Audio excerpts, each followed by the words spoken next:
പാലക്കാട് ജില്ലയിലെ എലപ്പുള്ളിയിൽ സ്പിരിറ്റ് നിർമ്മാണശാല സ്ഥാപിക്കാൻ സർക്കാർ പ്രാരംഭാനുമതി നൽകി. ഇതിനെതിരെ വലിയ പ്രതിഷേധം ഉയർത്തിക്കൊണ്ടുവരുവാൻ കോൺഗ്രസ് ശ്രമം ആരംഭിച്ചിട്ട് കുറച്ച് നാളായി. മുൻ പ്രതിപക്ഷ നേതാവ് രമേശ് ചെന്നിത്തലയാണ് പ്രശ്നം ആദ്യം ഉന്നയിക്കുന്നത്. ഗുരുതരമായ ആരോപണമാണ് സർക്കാരിനെതിരെ ഉന്നയിച്ചത്.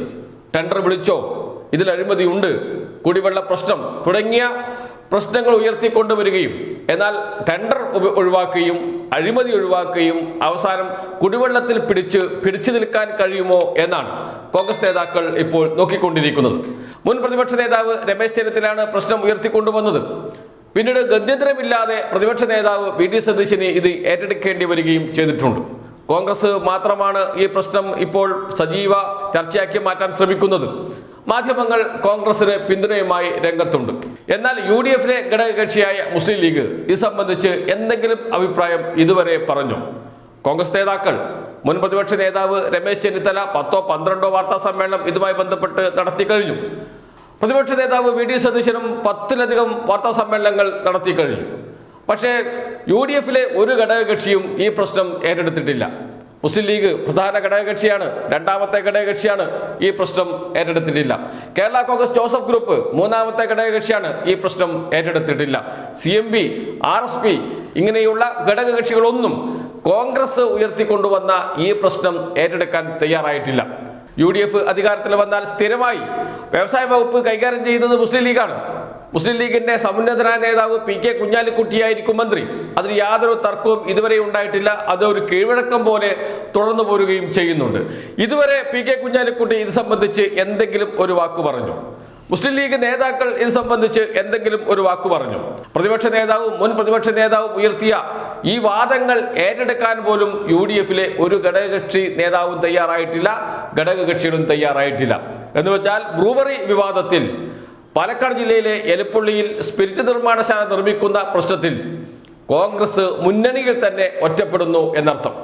കോൺഗ്രസ് മാത്രമാണ് ഈ പ്രശ്നം ഉയർത്തിക്കൊണ്ടുവരുന്നത്. എന്തുകൊണ്ടാണ് എന്ന് UDF-ലെ ഘടകകക്ഷികൾക്ക് നന്നായിട്ടറിയാം.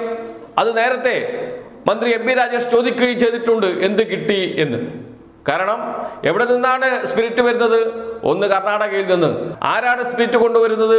കോൺഗ്രസ് നേതാവ്, കോൺഗ്രസിന്റെ മന്ത്രി ഉടമസ്ഥതയിലുള്ള കമ്പനിയിൽ നിന്നാണ് സ്പിരിറ്റ് കേരളത്തിലേക്ക് ഒഴുകുന്നത്. എത്ര കോടി രൂപയുടെ? 4000 കോടി രൂപയുടെ സ്പിരിറ്റ് ഒരു വർഷം കേരളത്തിലേക്ക് വരുന്നു.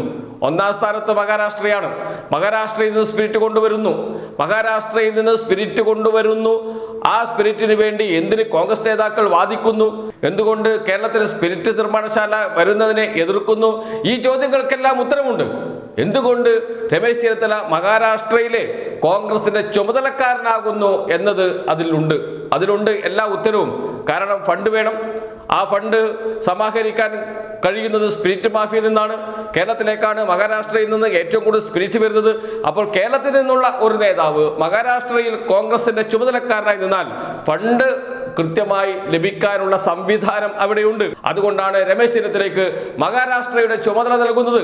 മഹാരാഷ്ട്ര എന്ന് വെച്ചാൽ കോൺഗ്രസിന്റെ ശക്തി കേന്ദ്രമായിരുന്നു, വലിയ സംസ്ഥാനമാണ്.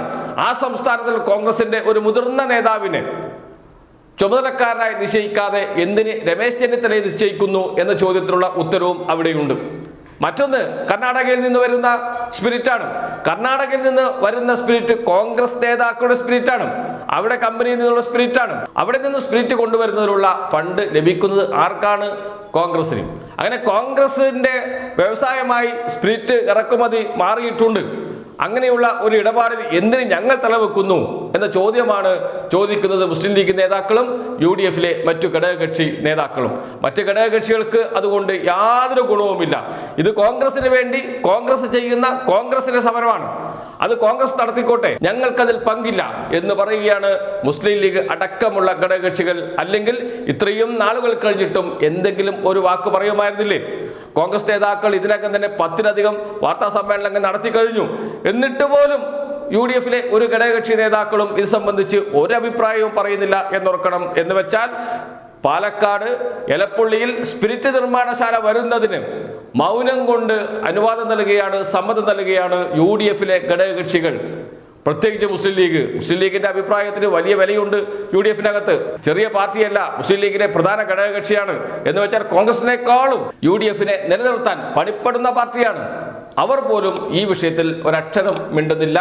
പ്രതിപക്ഷ നേതാവ് പറയുന്നതിന് അനുകൂലിച്ച് രംഗത്ത് വരുന്നില്ല, മുൻ പ്രതിപക്ഷ നേതാവ് പറയുന്നതിനെയും അനുകൂലിച്ച് രംഗത്ത് വരുന്നില്ല. എന്ന് വെച്ചാൽ UDF-ൽ കോൺഗ്രസ് ഒഴികെയുള്ള എല്ലാ ഘടകകക്ഷികളും ബ്രൂവറിക്ക് പാലക്കാട് സ്പിരിറ്റ് നിർമ്മാണശാല ആരംഭിക്കുന്നതിന് അനുകൂല നിലപാടാണ്.